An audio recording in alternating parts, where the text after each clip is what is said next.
Off the shelf.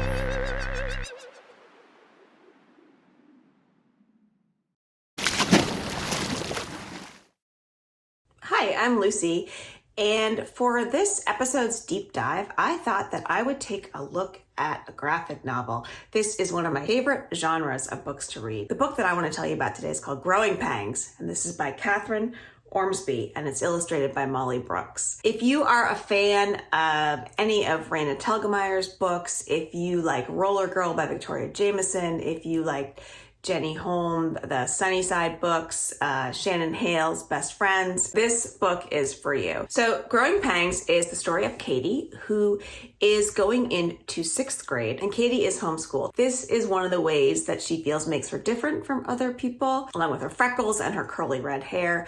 But she doesn't really mind because she has a best friend who's also homeschooled and in the same homeschooling co-op named Casey. And Casey and Katie are best friends forever. They do everything together. They have the same interests. They're very into musical theater. They love to listen to the music and sort of create stories beyond it. They're so close that during this summer, before 6th grade, Casey is going to an overnight camp and she convinces Katie to come along with her. They just can't stand to be apart. And it's going to be so much more fun if they go together. So they get to camp and Katie has some anxiety about going.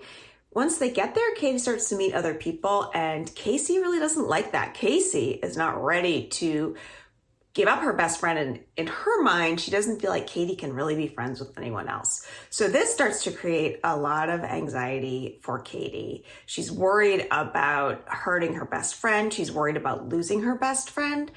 But she also feels like that friendship is changing and that causes her anxiety. And she's also really excited about the new people she's meeting, but she worries if it's okay to feel that way. So all these thoughts start to stir around in her head and really make her get this buzzing feeling inside, is how she describes it. Just that's how she feels when she's anxious.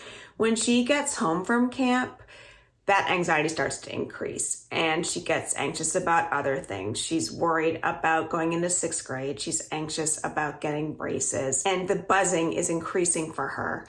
And what she starts to do to relieve the buzzing is she comes up with these little rituals. For instance, she will tap on the arm of a chair 10 times, or she will turn a doorknob 10 times. And these are the things that her mind tells her to do to make the buzzing go away. The fact that this buzzing exists in Katie's brain and the fact that she has to do these rituals around it really makes her feel isolated, like more of a different person than ever. She can't imagine that anybody else in the world feels this way. It just starts to get worse and worse, and she's really alone with it. But she has a very supportive family. She has an older sister who she's really close with, and her parents are very observant. They notice something's going on, and that's a really nice part of this book, is the support network that Katie has. She realizes that she has something called obsessive compulsive disorder, or OCD, and that's related to anxiety. And once she has a name for this buzzing, she starts to work on having a handle on it. The author, Catherine Ormsby, for whom this book is semi-autobiographical, experienced similar things and treats her discussion around these issues with the utmost respect. It also is not the only thing that happens to Katie in this book. She has other friendships. She gets a part in a play. She has fun at camp. She does new things in her homeschooling group that are exciting. So there is a story going on throughout about this year in Katie's life. And the book is divided into segments by the seasons. So summer, fall, winter, and spring. And you can see Katie's growth throughout there. One of the ways that this book works so well as a graphic novel format is that when we see that Katie is starting to feel anxious, we really see all these bees buzzing around her. And you can understand the level of her anxiety based on how many bees are flying around. And it really helps the reader to understand how she's feeling. Another thing that I love about this book is when Katie starts to realize she's not alone in the world. We start to see other characters illustrated with not bees, but other bugs or things that are bothering them that represent their anxious thoughts. It's really a great middle grade slice of life graphic novel that lets you know that a lot of people are going through more than you think they are. And ultimately, it's a story about friendship and personal growth and musical theater and a year in a sixth grader's life. If you like slice of life, realistic graphic novels, this is a book that I highly recommend that you try. Growing Pangs by Catherine Ormsby.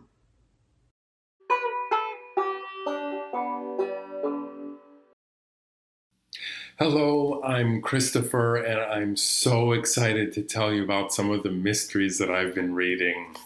Up first, we have Enola Holmes, The Case of the Missing Marquess. This is by Nancy Springer, and it's the first book in her series. Now, in this book, Enola Holmes is the much younger sister of her famous brothers Sherlock and Mycroft Holmes, who live in London. Enola lives far out in the countryside with her mother, and on Enola's birthday, her mother goes missing. Now, Enola has some ideas of where she might be, but in the meantime, Sherlock and Mycroft have arrived to try to solve the mystery. They want to send Enola to a boarding school, and Enola is not having it. So she escapes and outwits her famous brothers and sets off on an adventure of her own. Along the way, she solves her own mystery. And it ends, well, you'll see how it ends. Up next, we've got The Midnight Tunnel, and this is by Angie Fraser. This book is set in a hotel in 1904 in New Brunswick. And Susanna, or Zana for short, has to work in her parents' place. Even though she really is kind of bored, she has a very investigative and curious mind. She's always taking notes in her notebook, which comes in handy later on. Because one night in a storm, someone goes missing. Famous Uncle Bruce, who is a detective, is called in to solve the crime. But Zana has a much better idea of what could be going on. Finally, we have a classic book that won the Newbery Award, The Westing Game by Ellen Raskin. This is a very unique and interesting story, and it involves a murder, but it takes place right at the beginning, and there's no gore involved. The murder, though, is the key to the whole story because 16 heirs of a huge estate and lots of money are called in to solve the crime. However, one of the 16 is actually the murderer.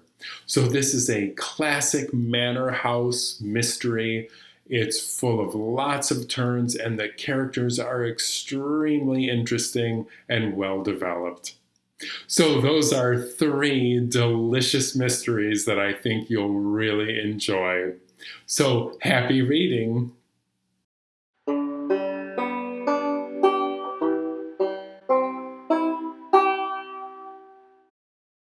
Hey everyone, my name is Ellie and I am here today to talk about some nonfiction books. When I was thinking about what to get off the shelf for you, I came across this book, Around the World in 80 Musical Instruments by Nancy Dickman and Sue Downing.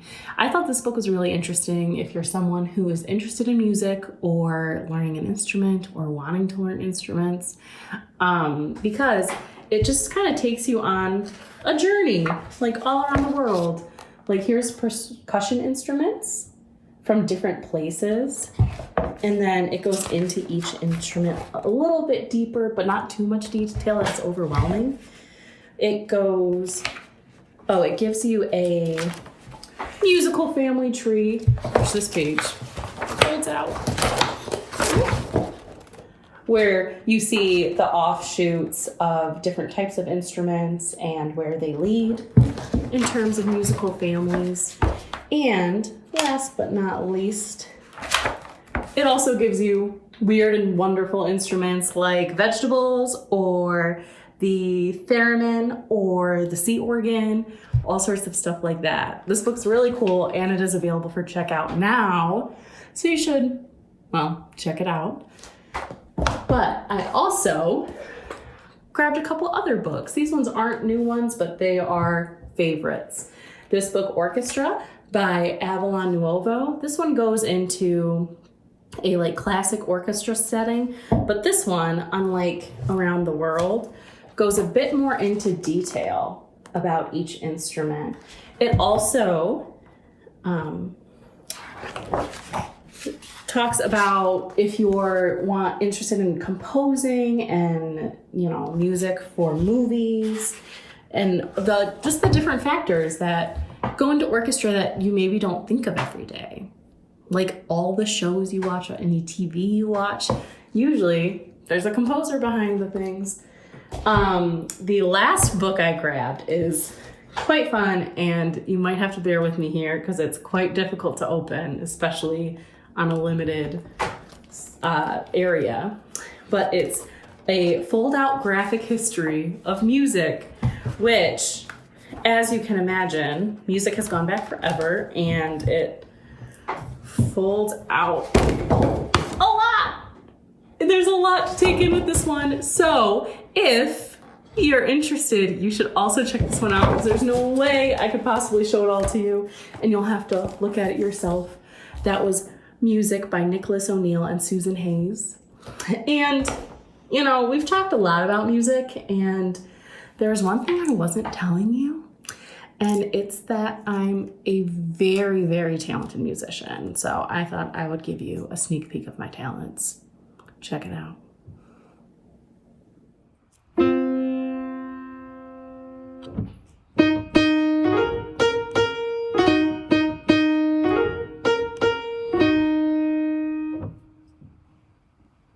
I could say, Christopher, I was really excited to see that you picked The Westing Game because that you talked about that book, because though it's not new, it was like one of my favorite books as a child. And I remember when I read it, like for the first time, just really wanting other things that were like that. And I just had never read anything like that. And so I'm excited to see that you're still recommending that book. So good choice. I agree with Lucy. I loved The Westing Game when I read it for the first time. And I like especially that it does feel like a big mystery. Like, because with some books, like you have your guess and like you think you're gonna know it, but then and then usually sometimes you do know it, right? But at the end of that one, I was like, the twist. I know. It really does seem like a standout in the whole genre of kids' mysteries. Yeah, and I'm surprised no one has tried to do something. And I think maybe people have tried, but there's just nothing that's been like that one. So yeah, right. I agree. And Lucy, I really like that you included Growing Pains. Yeah, I loved that book. I haven't heard of it before before I saw your segment, and I am going to read it because it looks absolutely wonderful. It is great. And I personally like middle grade graphic novels are just one of my favorite things to read. They're just something really, I don't know. It's like what I go to when I don't know what to read or when I'm feeling frantic or anything. So I was excited to find one that sort of fit in with what I love. And that one is a great one. I really enjoyed watching both of yours. And I thought, wow, there should be a 24-hour channel of just people describing and summarizing great books. That would be so cool. Because I was so drawn into all of the books that both of you were talking about. So, yeah, I agree. Well, so Christopher, if you want to get started on that 24-hour live stream, never ending, you're up. Yeah, oh boy. Yeah. Ellie, I really loved that. Like, I like all the books you talked about were so cool. And that was one too, where I was like, I wanted to hear you keep talking, like Christopher's saying, but then I was like, but I also want to go look at all those books, but especially the last one, that graphic history, that's like this big timeline. I just want to like take that in a room, spread it out, and kind of just like lie on my stomach and just like study it. You know, I was like, God, I could just, you could really get lost in that book. I think I'm so glad that you picked one that is just such a different format. That was really cool. Yeah, absolutely. And that same publisher has done a couple of other like fold out graphic histories like that. So that was obviously just the music one, but there's other ones in the series and they're all like absolutely stunning and so cool to look at. I think that's it for this episode. So thank you both for bringing your books. I love seeing what you had, and I guess we'll catch everyone next time on Off the Shelf.